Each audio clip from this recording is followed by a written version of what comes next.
The Sadhu who lived by the Ganges. I will tell you a story of an old Indian ascetic, a sadhu who lived in Gangotri.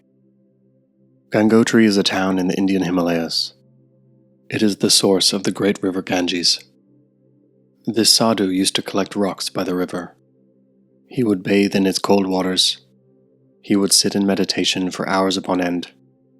He would retreat into a nearby cave during the night. An Indian king heard about this sadhu. This king was given to mystical pursuits, and he was very much intrigued by this reclusive ascetic, and thought to pay him a visit. He forbade his guards to go with him across the short stretch of river, asking them to stay with the horses until he returned. As the king approached the area near the river, he noticed a disheveled man with a simple brown dhoti squatting at river's edge, with his arms resting outstretched on his knees. The king approached and said, "Namaste, Baba." The old man looked up at the king, then turned his gaze back toward the river. The king was quite insulted, for he was accustomed to any and all men bowing before him as he approached. But this old disheveled ascetic did not so much as give him a second glance. After a few minutes of silence, the king repeated, "Namaste, Baba." The sadhu picked up a stone and tossed it into the river. He did not bother to respond or even look at the king. The king was beset by pride. He felt a surge of anger and he sought to impress his status upon the sadhu. He said, "Do you know that I am the king? Do you know that you are dealing with a man who by the snap of a finger can summon your death?" Again, the old man did not respond.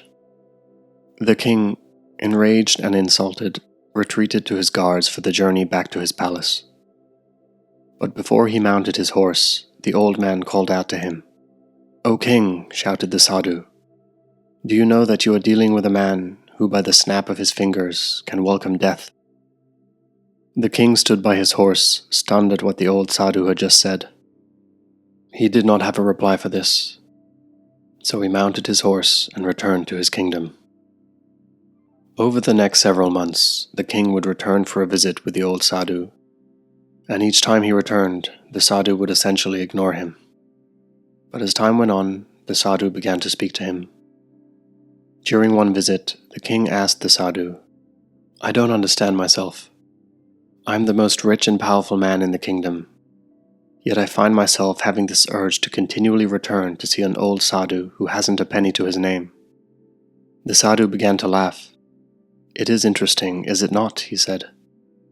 "But why, Baba? What keeps pulling me back to you?" "Desire, O king. It is desire that keeps pulling you back to me." "Desire?" said the king.